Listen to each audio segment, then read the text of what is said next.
Hello friends, welcome to Creative Medicine. In this lecture, we will learn about. Hello friends, let us now learn some important points about fexofenedine.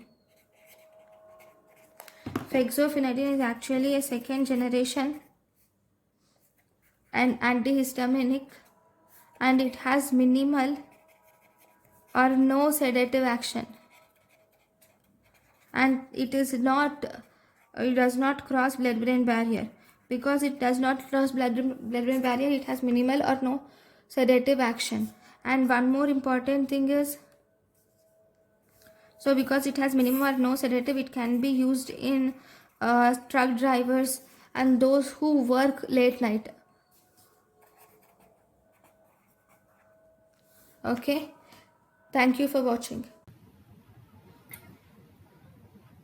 Thank you and thank you for watching.